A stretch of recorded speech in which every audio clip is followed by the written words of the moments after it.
¿Sí? Venía todo lo que estaba en las tareas. O sea, si hicieron tareas, si hicieron ejercicios, si leyeron, si entendieron. Esas enzimas, yo nunca las había oído. Están en el libro. Era el nombre que tenía el libro y no la clase. ¿Vale?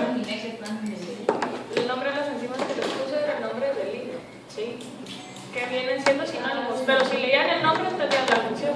Si eran las 11 enzimas de glucólisis. Yo tengo en la pregunta de línea, era como que una enzima que era... Que liberaba el 2,3. Ajá. Eso no estaba en la clase, estaba en un recuadro de libro. ¿Sí?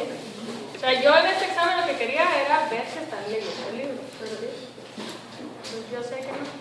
Y revisar la ley. No vas a revisar hasta el fin de semana. O sea, ahorita, de aquí al viernes no sé nada del examen. ¿Sí? El fin de semana me voy a sentar a ver, a calcular y todo. Ya les contaré la otra semana cómo les fue. Pero ustedes ya tienen una idea de cómo les va, así. Tengan paciencia.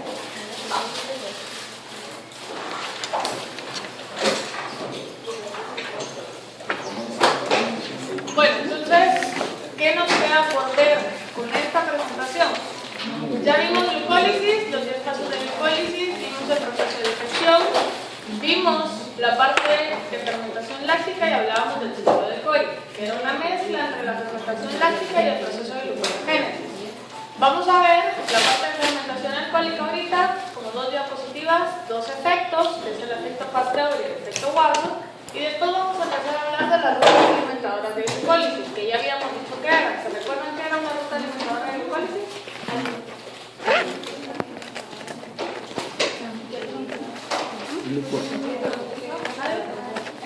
Alimentadora de glucólisis. ¿No? ¿Se recuerdan? ¿Les suena? Pero no se acuerdan qué es.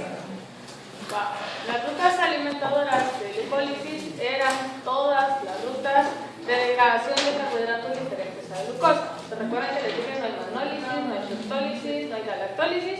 La degradación de estos carbohidratos son las rutas alimentadoras de la glucólisis, o sea que se van a convertir en un intermediario de. Eso lo vamos a ver hoy. Luego empezamos a hablar, hoy si nos da tiempo, si no mañana, de los puntos de regulación que tiene glucólisis. ¿Se recuerdan que habían 3 enzimas reguladoras? Pero detrás de esas enzimas reguladoras hay un montón de procesos que vienen a desembocar a esas enzimas reguladoras. Entonces, de esos procesos vamos a hablar. Luego que terminemos puntos de regulación, se acaba esta presentación. Y empezamos con la parte de gluconeogénesis. ¿Cuántas reacciones son reversibles en glucólisis? 7. Esas mismas 7 que son reversibles están desplazadas por concentración de productos y sustratos, ¿sí? Quiere decir que esas mismas 7 participan en gluconeogénesis. Quiere decir que si ya se sabe en glucólisis, ya solo se tienen que aprender 3 reacciones diferentes en gluconeogénesis. Entonces, eso es lo que vamos a ver en la siguiente presentación. Vemos gluconeogénesis, después vemos metabolismo de glucógeno. Cómo se forma el glucógeno, cómo se degrada el glucógeno, qué diferencias hay entre la energía que produce el glucógeno y la energía que produce la glucosa de la dieta, digamos. Luego vemos, ¿qué me falta? El glucógeno, luego vemos metabolismo de pentosas fosfato. Luego en el metabolismo de las pentosas fosfato vemos vía del ácido glucurónico y conjugación de bilirrubina. Hasta ese momento vamos a hablar de bilirrubinas. Para la gente que en los cortos no estuvo poniendo algo de bilirrubinas, no entiendo por qué. Pero todavía no lo hemos visto, lo vamos a ver hasta el final del semestre, ¿sí? Y con eso terminaríamos entonces toda la parte del metabolismo de carbohidratos. Lo que me recuerda que el contenido está programado para terminar una semana antes de que terminen clases. La última semana de clases van a ser presentaciones de casos clínicos. Los casos clínicos se los voy a asignar el día viernes. Para eso voy a necesitar que hagan, creo que son 5 grupos, estoy seguramente revisando. No sé si son 5 o 10 grupos por sección de clase, ¿sí? Quiere decir que van a presentar durante toda esa semana aproximadamente 10 casos clínicos. Los casos clínicos entran en el examen. ¿De qué son los casos clínicos? Son pues, de todas las patologías que hemos visto acá o que han visto con Jimena. Les damos un caso, el paciente tiene tales síntomas, tales signos, se seleccionan tales laboratorios y ustedes tienen que llegar al diagnóstico, discutir por qué llegaron a ese diagnóstico, los diagnósticos diferenciales, etc. Les voy a dar un instructivo, ¿sí? Pero entonces se los digo para que empiecen a organizar su tiempo porque estoy casi segura que no soy la única que les va a dejar trabajos de fin de semestre ahorita, ¿sí? Entonces, para que se organicen y que sepan que van a tener que trabajar en el caso clínico, que empiecen a pensar más o menos quién podrá ser su grupo, cómo se van a integrar y así. ¿Sí? El viernes les estaré subiendo todas las instrucciones y les voy a asignar el tema de una vez, ¿sí? Va. Entonces, si se recuerdan, ¿cuál era el objetivo principal de la fermentación? Esto ya venía ayer, así que eso ya lo saben. No les tiene que sonar, se lo tienen que saber. Regenerar el NADH, ¿sí? A NAD para que la glicólisis pudiera seguir, que no se quedara sin su cosustrato, etc. ¿Sí? Decíamos que eso se daba porque quien regenera el NADH en forma aeróbica, ¿quién es? Aeróbica es el oxígeno, ¿sí? Y en la fermentación láctica necesitábamos un aceptor final de electrones, ¿que era quién? Piruvato. El piruvato de estar oxidado se reducía y ¿a qué se convertía?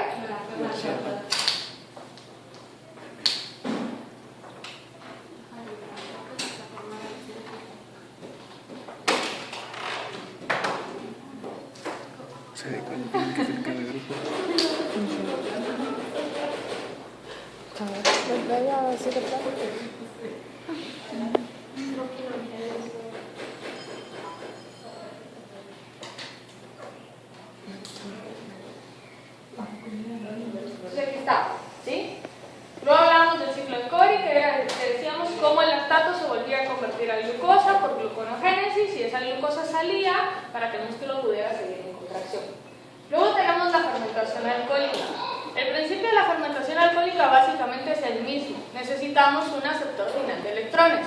La diferencia es que el producto acá ya no es lactato, el producto ahora va a ser etanol. Entonces, el piruvato se transforma en etanol y CO2 en un proceso de dos fases. Primero se da una descarboxilación del piruvato. ¿Cuántos carbonos tiene un piruvato? 3. Y si lo estoy descarboxilando, ¿cuántos carbonos tiene mi producto? 2. Entonces decimos que el producto sería el acetaldehído, que se va a reducir a etanol, y en ese proceso estamos viendo que ¿quién es el aceptor de electrones acá? El acetaldehído, ¿sí? El acetaldehído va a aceptar los electrones del NADH se regenera NAD y el acetaldehído se convierte a la forma reducida, que es el etanol. Quiere decir que quien está oxidado acá es el acetaldehído y en el proceso se libera CO2. ¿Han visto alguna vez, por ejemplo, si dejan algún licuado de frutas, digamos, en el carro bajo el sol toda la tarde porque se los mandaron de desayuno, no se lo acabaron, llegan a mediodía, ¿qué pasa con el licuado? ¿Cómo lo ven? ¿Y qué? Se ve así como espumoso, ¿sí o no? ¿Sí? ¿Por qué? Porque toda la fruta se empezó a fermentar para empezar a producir etanol. Y la parte que produce etanol entonces libera CO2. Y ese CO2 es lo que empieza a producir esas burbujas que hacen que el licuado se vea ahora como espuma. ¿Sí? Entonces, si se fijan, ¿qué es lo que quiero que vean acá? Que el aceptor final de electrones no es el piruvato, sino que es el acetaldehído, que el piruvato primero se descarboxiló. Entonces tenemos acá la piruvato descarboxilasa y luego el alcohol deshidrogenasa. Ustedes saben que nosotros tenemos alcohol deshidrogenasa, que son las ADHs, que se encargan de metabolizar el alcohol que nosotros consumimos. Lo hacen de forma distinta, o sea, de forma reversa. Si se fijan, la reacción es completamente reversible. La diferencia entre las bacterias y nosotros es que las bacterias tienen a la piruvato descarboxilasa. Como nosotros carecemos de esta enzima, nosotros no podemos llevar a cabo fermentación etanólica, únicamente fermentación láctica, porque solo tenemos a la lactato deshidrogenasa. ¿Estamos bien acá? ¿Sí? Bueno, entonces esta sería la reacción global. Si se fijan en la reacción global, ya no aparece entonces piruvato, ya no aparece NADH. ¿Por qué? Porque estamos hablando de que ahora el producto final de la ruta es el etanol, ¿sí? Que sería la sumatoria. ¿Se recuerdan la reacción global en una fermentación láctica? ¿Cuáles eran los productos? Lactato, 2 ATP, 2 aguas y todo lo demás, ¿sí? Desaparecía de la ecuación el piruvato y desaparecía el NADH. Lo mismo está pasando acá. La diferencia es que es un producto, un distinto producto final quien está ocupando el lugar, ¿sí?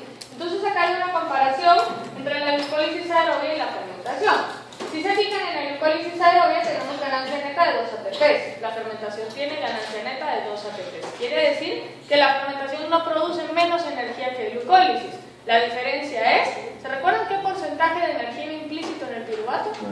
El 95%. Y si piruvato está desapareciendo de la ecuación, estoy perdiendo ese 95% de energía restante que me queda por producir.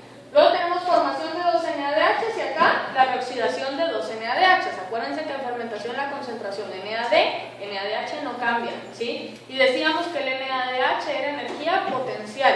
Quiere decir que glucólisis hasta acá está produciendo 2 NADH que son energía potencial que fermentación no está produciendo, ¿sí? Luego decimos, tenemos la oxidación aeróbica del piruvato, que sería entrando al ciclo de Krebs, fosforilación oxidativa, ahí está ese 95%, y luego ya tenemos el producto de fermentación como metabolito final de la ruta. ¿Quiénes son los productos metabolitos finales de la ruta de fermentación? Sí. El etanol y CO2 o el lactato, ¿sí? Dependiendo de qué tipo de fermentación sea. Entonces, si se fijan, al final nosotros estamos diciendo que hay una gran cantidad de energía acá. ¿Cuántas moléculas de ATP con oxidación completa es capaz de producir una molécula de glucosa? 32, de 30 a 32. En cambio, la fermentación láctica únicamente va a poder llegar a producir 2 ATP y no más, ¿sí? Entonces, si se fijan, estamos hablando de que en condiciones aeróbicas se puede producir hasta 15 veces más producción de energía, ¿sí? ¿Por qué? Porque estamos produciendo hasta 32 moléculas más. Va. Luego entonces decíamos que habían 2 efectos. Tenemos el efecto Pasteur, que es el primero que vamos a ver, y es cuando el consumo de glucosa bajo condiciones anaeróbicas es mucho más alto que en condiciones aeróbicas. A ver, en base a lo que les he estado explicando ahorita, ¿por qué creen que se da esto? Porque con una molécula de glucosa anaeróbicamente solo obtiene 2 ATP y aeróbica 32, entonces se necesita más glucosa para tener el mismo ATP en anaeróbica. Para tener la misma cantidad de energía, ¿sí? Entonces, si se fijan, van a tener que hacer el doble o 15 veces más el trabajo para llegar al mismo rendimiento energético. Quiere decir que se consume más cantidad de glucosa en condiciones anaeróbicas que en condiciones aeróbicas, ¿sí? Entonces decimos, se debe consumir hasta 15 veces más de glucosa bajo anaerobiosis que en aerobiosis para poder llegar a obtener la misma cantidad de ATP, ¿sí? Bueno, y luego tenemos el efecto Warburg, que fue descrito por Otto Warburg, y observó que prácticamente cualquier tipo de tumor tiene una glucólisis que funciona a velocidades mucho mayores en los tejidos, incluso bajo un buen suministro de oxígeno. ¿Qué quiere decir esto? Que el efecto Warburg es como un efecto Pasteur, pero un efecto Pasteur en aerobiosis, ¿sí? Si se recuerdan, el efecto Pasteur acabamos de decir que es el efecto que se produce o el consumo de glucosa en la anaerobiosis. Pero ¿qué es lo que Warburg está diciendo? Aún en la aerobiosis se produce el consumo de 15 veces más glucosa, ¿sí? O una gran cantidad de glucosa. ¿Por qué creen que se da esto? Digo que es aproximadamente en tejidos, en tejidos tumorales. Porque se está multiplicando constantemente. Exacto, porque el crecimiento celular, la reproducción celular es muy alta, ¿sí? Quiere decir que la demanda de energía es mucho más alta aún en condiciones de aerobiosis, ¿sí? ¿Están claros los 2 efectos? Solo este es en aerobiosis, entonces. Este es en aerobiosis y en tejidos tumorales. Comunales. Tumorales. Tumorales. ¿Sí? Y el efecto Pasteur es en condiciones normales, pero en aerobiosis, ¿sí? Quiere decir que en el caso de los seres humanos, únicamente los tejidos que producen fermentación láctica de forma normal pueden llevar a cabo el efecto Pasteur. ¿Quiénes eran esos tejidos? Eritrocitos y músculos. Eritrocitos. ¿Sí? Bueno, vamos con las rutas alimentadoras entonces. ¿Quiénes les dije que eran las rutas alimentadoras? Degradación de fructosa, degradación de galactosa, degradación de manosa. Entonces, eso es lo que vamos a ver ahorita. O sea, otros azúcares distintos a glucosa. Cualquier otro carbohidrato que no sea glucosa puede entrar a glucólisis luego de ser convertidos en un intermediario glucolítico. O sea, van a entrar a glucólisis pero no como glucosa. O sea, no van a entrar en el paso 1. Pueden entrar del paso 2 al paso 10. Y quiere decir que eso los convierte antes a un intermediario glucolítico. Acuérdense que la reacción global de glucólisis era glucosa, piruvato. Y todo lo que estuviera en medio eran intermediarios. Quiere decir que el otro carbohidrato se va a convertir en un intermediario y que va a parar siendo piruvato. Quiere decir que vamos entre fructosa, piruvato y galactosa, piruvato, manosa, piruvato y así, ¿sí? En piruvato se empieza como a centralizar toda la degradación de carbohidratos y de piruvato para adelante todo va a ser exactamente igual independientemente de quién haya sido el carbohidrato que inició degradándose, ¿sí? Va. Vamos a ver polisacáridos, o sea, degradación de glucógeno o almidón. Ustedes ya saben que esto es lo mismo. La diferencia entre los dos es ¿qué? Un enlace. Un enlace. ¿Ah? Sus enlaces. Los enlaces son la cantidad de ramificaciones que tengan. Esa es la diferencia. Los enlaces son exactamente iguales, ¿sí? Luego de disacáridos se cuentan lactosa, lactosa, trealosa, sacarosa, etc. Si se recuerdan, hablábamos que había enzimas que eran disacaridasas que se encargaban de convertir estos disacáridos a monosacáridos, ¿sí? Y luego entonces el producto de los monosacáridos va a ser fructosa, manosa, galactosa principalmente. Entonces esos son los que vamos a ver. Entonces acá está. Los disacáridos no pueden entrar a las células sin antes haber sido hidrolizados a monosacáridos. Si se recuerdan, les decía, a nivel intestinal, dextrinas, oligosacáridos, todos los polisacáridos, todos los disacáridos son convertidos a monosacáridos para que se pueda dar la absorción intestinal y que solo monosacáridos podían entrar al torrente sanguíneo, ¿sí? Entonces esto es como un repaso de todas las disacaridasas que ya habíamos visto. Al final lo que quiero que vean es que todo es glucosa menos lo que me va quedando acá. Quiere decir que las rutas alimentadoras de glucólisis mantienen como un volumen o un flujo de trabajo muy bajo. ¿Por qué? Porque quien abunda principalmente en la mayoría de disacáridos y oligosacáridos es la glucosa, ¿sí? Por eso decíamos glucólisis es la columna vertebral de toda la degradación de carbohidratos. Entonces, ¿podría regresar la presentación? Nada más, un segundito. La anterior. ¿esto? Sí, no, la. Gracias. ¿Ya? Sí. Vamos con la fructosa. Entonces, lo que quiero que vean con la fructosa es que acá nosotros hacemos la primera inversión energética. La primera inversión energética entonces la está haciendo una molécula de ATP. Esto va a generar entonces una fructosa o una fosfato. ¿Quién va a colocar el grupo fosfato? Una quinasa. El nombre de la enzima, fructoquinasa, ¿sí? Entonces acá la fructoquinasa viene y coloca un grupo fosfato produciendo fructosa o 1-fosfato. ¿Qué diferencia tiene este paso en cuanto a energía con el paso número 1 de glucólisis? ¿Qué pasaba en el paso 1 de glucólisis? Se fosforilaba. ¿Qué se convertía a qué? Glucosa, glucosa 6-fosfato. Quiere decir que hasta acá la inversión energética sigue siendo exactamente la misma, ¿sí? La glucosa 1-fosfato luego va a sufrir escisión por una aldolasa. O sea, si se fijan, esto es como un resumen de los primeros 4 pasos de glucólisis. ¿Qué pasaba en el cuarto paso de glucólisis? Se separaba, terminaba la fase de isosas, empezaba la fase de triosas y en ese momento la glucosa era convertida a gliceraldehído y a hidroxacetona fosfato. ¿Se recuerdan de eso? ¿Sí? Pero para eso tenía que ser fructosa. Para eso tenía que pasar, por eso dice, el cuarto paso, ¿sí? Para eso la fructosa tenía que fosforilarse otra vez y después dar la ruptura, ¿sí? Va, entonces ¿qué quiero que vean acá? Que viene y actúa la aldolasa y está produciendo hidroxiacetona fosfato. Esta hidroxiacetona fosfato, ¿a qué paso de glucólisis podría entrar? Al paso 5. ¿Qué pasaba en el paso 5? Actuaba la triosa fosfato isomerasa, que convertía la hidroxiacetona fosfato a gliceraldehído 3-fosfato. ¿El gliceraldehído a qué paso de glucólisis puede entrar? 1, porque es gliceraldehído, no es gliceraldehído 3-fosfato, ¿sí? ¿Sí lo ven? ¿Por qué no es gliceraldehído 3-fosfato si el otro sí era hidroxiacetona fosfato? Solo queda una de las Solo fosforileo una vez, quiere decir que la molécula solo tenía un grupo fosfato. A la hora de partir en dos, uno se iba a quedar sin grupo fosfato. ¿Quién fue acá? El gliceraldehído. Quiere decir que otro de los pasos diferentes que tiene la degradación de fructosa a glucólisis sería la triosa quinasa.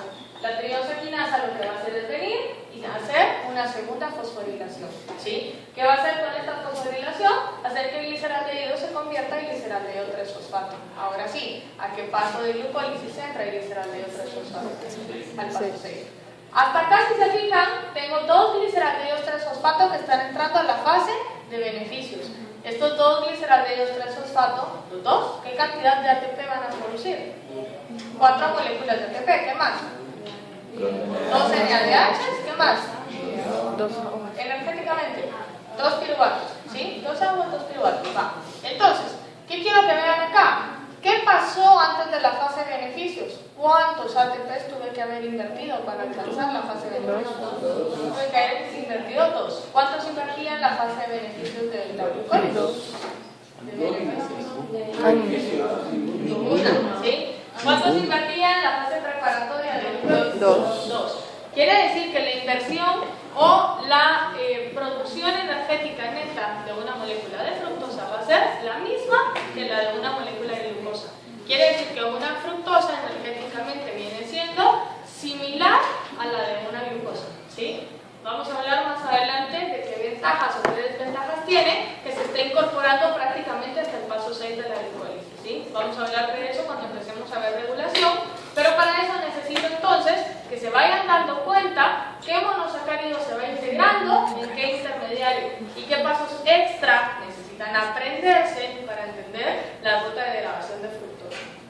En glucólisis, en paso 6, es dióxido de producción, ¿verdad? Pero también se inyecta se fosforila. Se fosforila, pero es fosforilación sin ATP. Es con fósforo inorgánico. Es la única fosforilación con fósforo inorgánico que hay en glucólisis. ¿Sí? ¿Alguien más de la biología? ¿No? Yo, pero ya. ¿Seguro? No. ¿Estamos bien acá?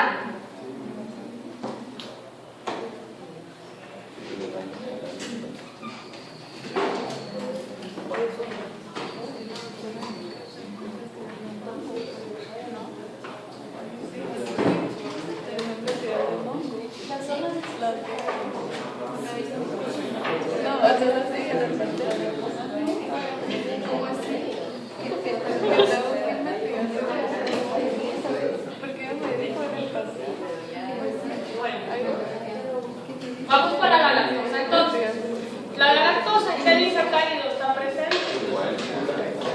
En la lactosa. ¿Cuáles son los productos de degradación de una lactasa? Glucosa y lactosa. Galactosa y una glucosa. Quiere decir que la glucosa va a entrar a la glucólisis y la galactosa va a entrar a una ruta alimentadora. ¿Qué le va a pasar a la galactosa? La galactosa tiene una forma como peculiar de degradarse. ¿Han escuchado la patología asociada a carbohidratos que es la galactosemia? ¿Sí la han escuchado? La galactosemia es una patología que se genera por deficiencia de las enzimas que vamos a ver ahorita. Quiere decir que tienen que entender la ruta para poder entender la patología, ¿sí? Entonces, ¿qué le pasa a la galactosa para poderse degradar? Una fosforilación. La fosforilación, otra vez, es a partir de una molécula de ATP. Como estoy fosforilando, tiene que ser una quinasa. ¿Cómo se llama la quinasa? Galactoquinasa, ¿sí? ¿Cómo se llamaba la de la fructosa? Fructoquinasa, ¿sí? Que no es lo mismo que la fosfofructoquinasa, no es igual, ¿sí? Entonces, la galactosa produce la lactosa 1-fosfato. ¿Qué producía la fructoquinasa? Fructosa 1-quinasa. Quiere decir que lo que tienen en común estas dos quinasas es que hacen la fosforilación en qué carbono. En el carbono 1, ¿sí? Entonces, eso es importante. Vamos. Lo que quiero que vean entonces es que ahora tengo galactosa 1-fosfato. Pero ¿qué pasa acá? Acá es donde se nos complica un poco la cosa. Ahora yo tengo una enzima que se llama galactosa 1-fosfato uridil transferasa. Solo con escuchar el nombre. Galactosa 1-fosfato. Ese es mi sustrato, ¿sí? Y luego dice uridil transferasa. ¿Qué estoy transfiriendo? Uridil. Entonces, vamos a ver ahorita qué es esto. Para que esta enzima pueda funcionar, yo necesito 1 y 2 sustratos, ¿sí? Es una transferasa, quiere decir que va a cortar y va a pegar, va a cortar y va a pegar. ¿Qué está haciendo? Transfiriendo grupos. ¿Sí lo ven? Se lo quita uno para ponerse la otra. Entonces, ¿qué pasa? Yo tengo una UDP glucosa. Quiere decir que es una glucosa unida a un grupo uridil, ¿sí? ¿Cómo lo estoy viendo acá? Este sería mi grupo uridil y esta es la glucosa. ¿Cómo se forma el uridil? Lo vamos a ver ahorita, pero ustedes asuman que ya está hecho, ¿sí? Alguien lo hizo y ahorita está para que la uridil transferasa pueda transferir el uridil. ¿Estamos bien acá? ¿Sí? Es como un trabalenguas, pero está fácil de entender. Entonces, ¿qué pasa? Si se fijan ahora, mi producto es glucosa 1-fosfato y mi otro producto es UDP galactosa. ¿Qué está pasando? Está cambiando como de carbohidrato. Realmente está cambiando de grupo funcional. Pero si se fijan, lo que estamos haciendo es como intercambiando el carbohidrato. ¿Qué está pasando? La galactosa se va a quedar con el grupo uridil y la glucosa va a pasar a ser glucosa 1-fosfato. Esta glucosa 1-fosfato puede venir y por la fosfoglucomutasa convertirse a glucosa 6-fosfato. La fosfoglucomutasa, ¿qué cambio estructural está haciendo? Es una isomerización. ¿Cuál es el cambio estructural? Pasa del grupo fosfato del carbono 1 al carbono 6. ¿A qué paso de glucólisis entra? Al paso número 2. Hasta acá, ¿cuál ha sido la inversión de energía? Y en glucólisis hasta el paso 2, ¿cuál es la inversión energética? Una ATP. Quiere decir que hasta acá la inversión energética es exactamente la misma. Quiere decir que hasta acá una molécula de galactosa va a producir la misma cantidad de energía que produce una molécula de glucosa. La diferencia es que necesito 3 enzimas adicionales: la galactoquinasa, la uridiltransferasa y la fosfoglucomutasa. ¿Sí se entiende? ¿Se entiende el proceso hasta acá? Sí. ¿La uridiltransferasa hace que sea la galactosa sea más afín al uridil o no? No necesariamente.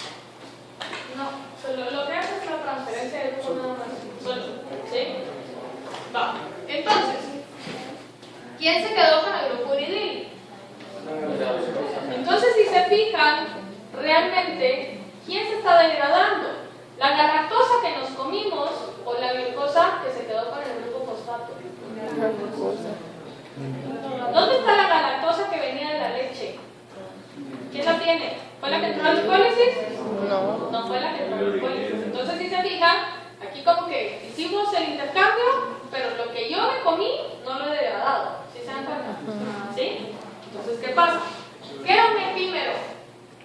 Que cambiaba solo en un carbono. Claro, cambiaba la disposición únicamente de un carbono. ¿Sí? ¿Se recuerdan que poníamos de ejemplo? La galactosa es epímero de la glucosa en X carbono. ¿Se recuerdan de eso? Sí. Quiere decir que cambiaba únicamente la orientación de un carbono. Quiere decir que aquí yo necesito una cuarta enzima, que es una UDP glucosa 4-epimerasa. ¿Sí? Si es una epimerasa, ¿qué va a hacer?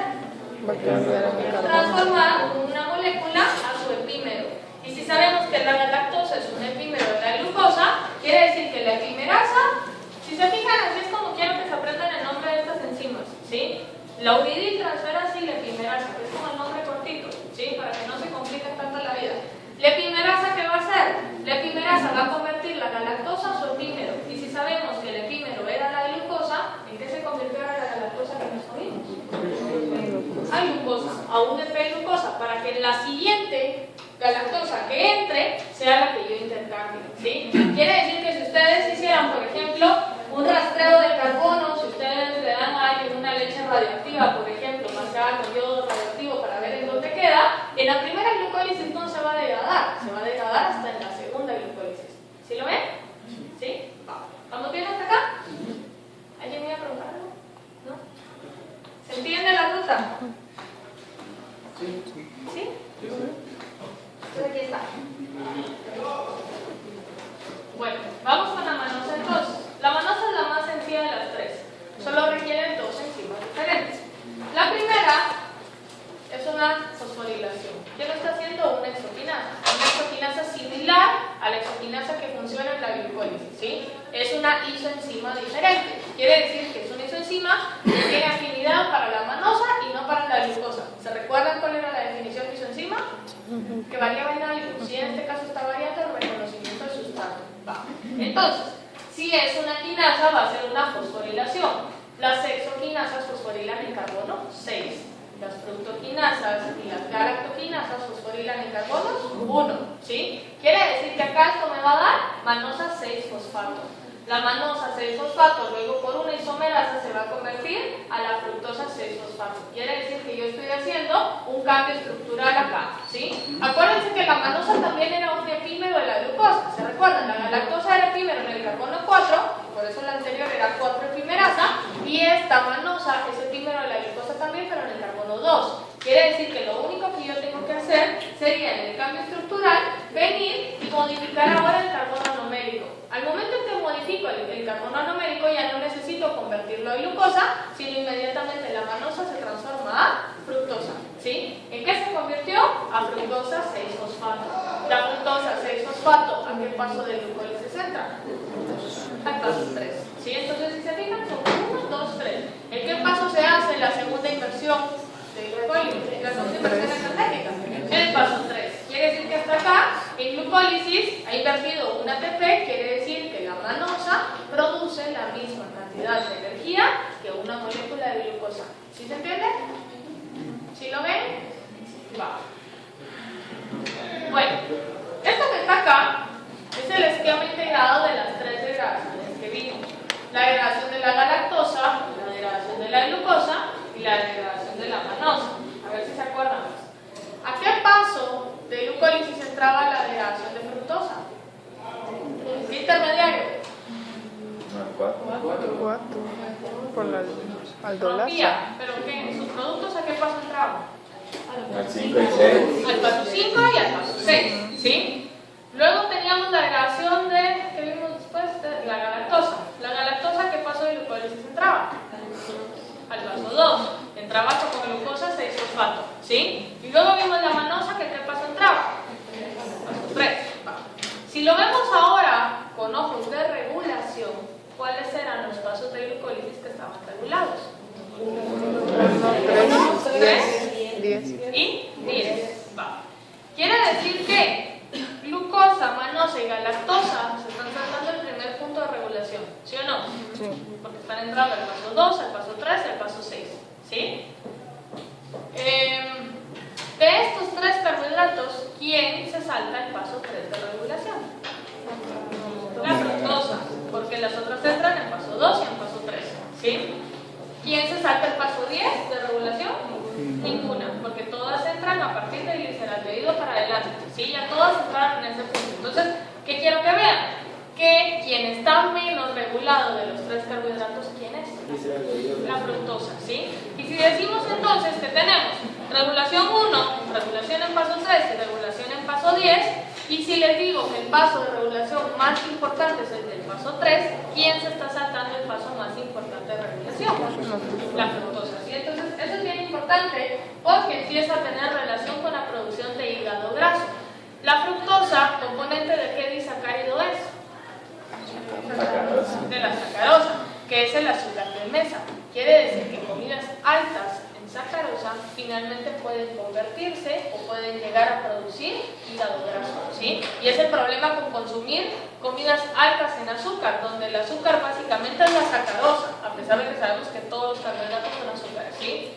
Pero estoy hablando con un lenguaje coloquial en este caso, ¿sí? Para la mayoría de gente azúcar es glucosa. Cuando leen en las etiquetas o en las promociones, por ejemplo, 0 azúcar, y le dan vuelta y se ponen a leer la etiqueta, dice carbohidratos tantos gramos. ¿Lo han visto? Ese 0 azúcar es 0 glucosa, pero tiene otros carbohidratos, ¿sí? Entonces es como un poco contradictorio, pero es como parte de la publicidad engañosa de la que ya hablamos cuando hablábamos de los omegas, por ejemplo, ¿sí? O de los grasas trans. Va. Entonces acá, ¿qué es lo que quiero que vean en este esquema? ¿Qué es lo que tengo del lado izquierdo? Todo eso, ¿qué es? Glucólisis, ¿sí? Que decíamos es como la columna vertebral o el esqueleto principal a donde va a ir desembocando todas las demás. La manosa necesita una exoquinasa y luego se convierte entonces a la fructosa 6-fosfato. Si se fijan acá, manosa 6-fosfato y de la manosa 6-fosfato, fructosa 6-fosfato. O sea, esto es como un resumen, ¿sí? Se está saltando pasos, quiero que lo tengan en cuenta, ¿sí? Va.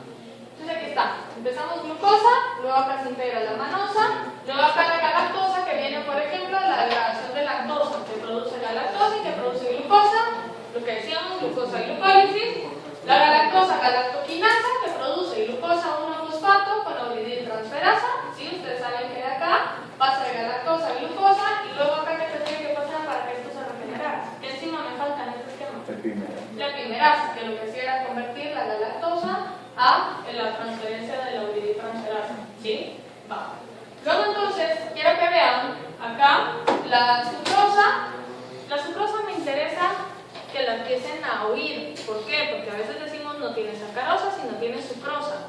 La sucrosa a veces es de los edulcorantes que utilizan, por ejemplo, para evitar en las personas diabéticas o para favorecer en las personas diabéticas, por ejemplo, la captación de glucosa, porque la sucrosa entonces puede producir fructosa, produce glucosa 1-fosfato y si se fijan, la glucosa no se acumula en el torrente sanguíneo. ¿Sí lo ves?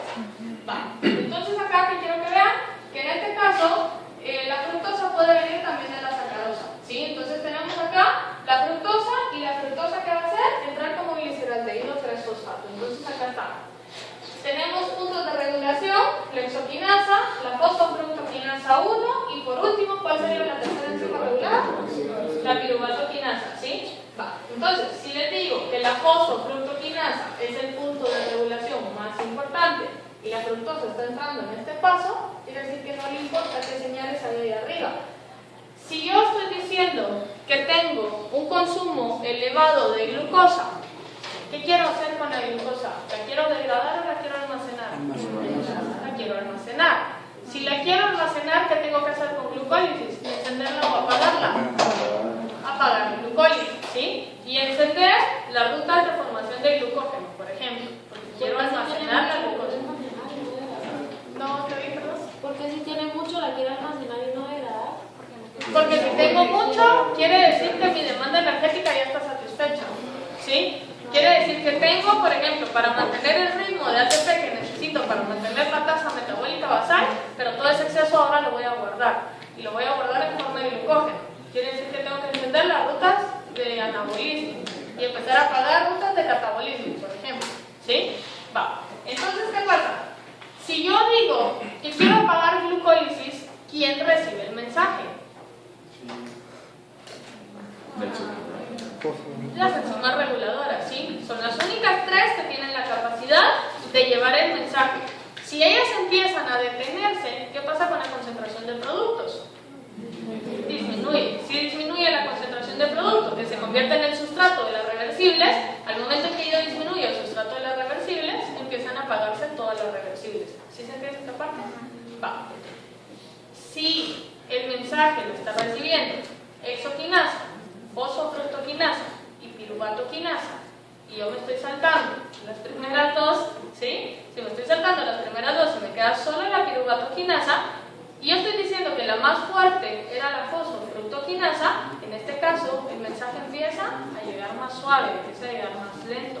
Quiere decir que toda la fructosa en algún momento va a llegar a ser convertida a piruvato. ¿Por qué? Porque si yo no estoy disminuyendo concentración de fructosa, la fructosa va a empezar a aumentar concentraciones de gliceraldehído 3-fosfato, ¿sí o no?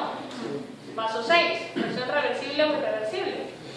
Reversible. Paso 7, reacción reversible y irreversible. Paso 8, reversible. Paso 9, irreversible. Y el 10 es irreversible, tiene una enzima reguladora, pero empiezan a subirle toda la concentración de productos, de sustratos, ¿qué va a empezar a hacer? Va a empezar a ceder hasta cierto ritmo, porque la señal de que se detenga no va a ser muy fuerte porque no es la enzima principal, no tiene la capacidad de recibir toda la información para detenerse, ¿sí? Quiere decir que en este caso, ¿se recuerdan cómo nosotros podíamos compensar una inhibición competitiva? ¿Se acuerdan? Añadiendo más sustrato. Entonces, si yo tengo inhibida mi enzima y empiezo a añadir más sustrato, ¿qué va a pasar? Se pierde la inhibición, ¿sí? Y la enzima va a empezar a trabajar. Quiere decir que la piruvatoquinasa, el mensaje que está recibiendo, no va a llegar bien. ¿Y qué va a pasar? Con todo lo que entre, al final va a terminar siendo piruvato. ¿Sí se entiende? Va. Ese aumento en piruvato entonces va a entrar a la formación de glucógeno. Lo que quiero que vayan entendiendo ahorita claro es que la concentración de glucógeno tiene... El glucógeno, decíamos, era el carbohidrato de almacén, ¿sí? Es el carbohidrato que va a almacenar energía. Pero si yo paso comiendo carbohidratos todo el día, probablemente la concentración de glucógeno, la bodega se llene en algún momento, ¿sí? ¿Cuál es la bodega sin fin? ¿Cuál es el almacén energético que yo puedo tener ilimitado? El tejido adiposo, porque primero está en todos lados, ¿sí? Y puede crecer muy grande y ocupa un pedazo muy pequeño, ¿sí? Ocupa un espacio muy chiquito y tiene una forma de almacenamiento anhidra, eso ya lo habíamos mencionado. Quiere decir que puede empaquetarse muy bien para ocupar un espacio muy pequeño. Quiere decir que cuando se llena la bodega de glucógeno, que es así, tiene un límite, todo el carbohidrato en exceso empieza a ser convertido a grasa, ¿sí? Y por eso decimos que dietas altas en carbohidratos, aunque no tengan grasa, todo el carbohidrato eventualmente va a terminar siendo grasa. Eso lo vamos a ver en el otro semestre, cómo es que pasa, ¿sí? Pero de entrada ahorita necesito que sepan que si se llenó la bodega de carbohidrato, vamos a empezar a producir grasa. ¿Quién va a producir la grasa? El hígado. Y el hígado la va a empezar a producir y la va a empezar a exportar al tejido adiposo. Pero si esa exportación o esa demanda es muy alta, quiere decir que van a empezar a haber depósitos en hepatocito. Y ahí es donde empieza a aparecer el hígado graso. Entonces decimos, aumenta la concentración de piruvato, que termina en formación de grasas y colesterol que pueden depositarse en el hígado. ¿Sí se entiende? ¿Cuál es la clave de todo esto? Se formó hígado graso porque los puntos de regulación más importantes fueron saltados, ¿sí? Pero no es que me los esté saltando, sino la ruta de entrada era más adelante. ¿Sí se entiende? ¿Sí? Entonces, si se fijan, todo viene a partir de la regulación. Se pierde la regulación y automáticamente hay un descontrol en todo lo demás. ¿Sí? ¿Estamos bien hasta acá? Bueno. Este es otro esquema, este es el que pone el Ellinger, por si les gusta más. A mí me gusta más el otro porque está un poco más claro. Pero este es a nivel de estructura si lo quieren ver. La diferencia de este es que este contempla más pasos que los del esquema anterior, ¿sí? Pero al final, si se lo saben como yo se los puse en las diapositivas anteriores, lo único que les queda hacer con el anterior esquema es completar, ¿sí? Va. Aparte decíamos, la degradación podría ser por disacáridos que se convertían a monosacáridos, ¿sí? Los monosacáridos ya vimos cómo se integran a glucólisis, pero decíamos también puede ser por polisacáridos, que podría ser glucógeno o podría ser almidón, ¿sí? Entonces sabemos que el componente del glucógeno o del almidón es glucosa. Quiere decir que lo que nosotros necesitamos hacer es degradarlo. Entonces hay algo importante acá. Tenemos a una enzima que es la glucógeno fosforilasa. Esa glucógeno fosforilasa, apréndansela de una vez, porque cuando veamos degradación de glucógeno vamos a terminar en la glucógeno fosforilasa, ¿sí? Quiere decir que es exactamente la misma enzima. ¿Qué quiero que vean que hace la fosforilasa? La fosforilasa va a fosforilar. ¿Cuál es la diferencia entre una fosforilasa y una quinasa? Que quitan un fosfato y el fosfato. No quinasa y fosfatasa. Fosforilasa, no fosfatasa, fosforilasa y quinasa. La quinasa usa ATP y la fosforilasa lo hace con fósforo inorgánico, ¿sí? Entonces, ¿qué va a pasar? Quiero que se fijen quiénes son los productos de degradación de la glucógeno fosforilasa. Glucógeno menos una glucosa. ¿Y quién más?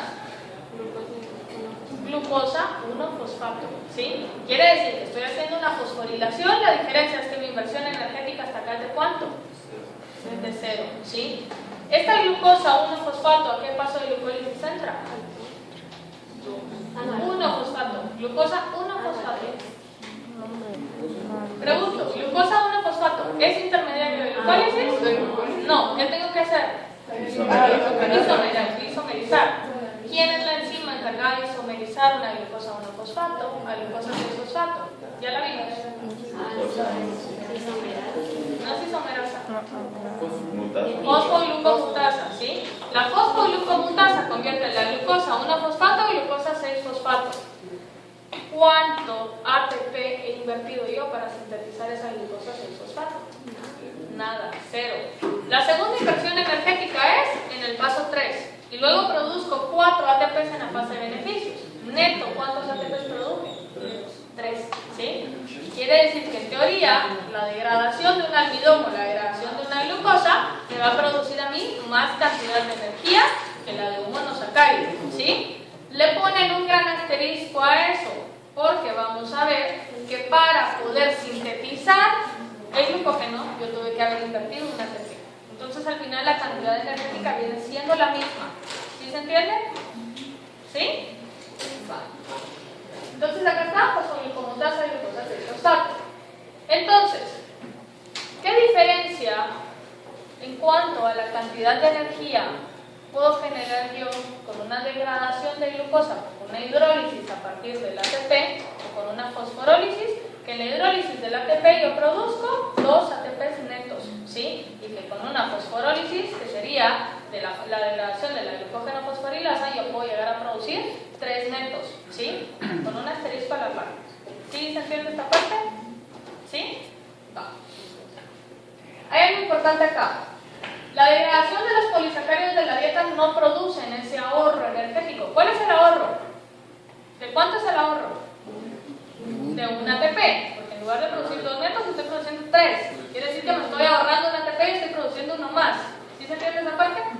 Pero dice, degradación de los carbohidratos de la dieta, o sea, los que yo me estoy comiendo, no producen ese ahorro. Quiere decir que van a producir los mismos 2. Vamos a ver ahorita por qué. Estos 3, si no los está produciendo el de la dieta, ¿quién los está produciendo? El que estaba almacenado en el hígado, el que yo ya había guardado. Y por eso les dije, para poderlo guardar yo tuve que haber invertido un ATP, ¿sí? Yo ya lo guardé y ya guardado me puede producir 3 moléculas de ATP, pero antes de guardarlo yo tuve que haber invertido uno. Voy a aclarar acá. ¿Ah? Es lo mismo, entonces. Al final, cuando usted hace el cierre de caja, digamos, al final es lo mismo, pero momentáneamente le da a usted como mayor disponibilidad de energía. Mañana vamos a hablar por qué. ¿Sí? ¿Alguna pregunta por acá?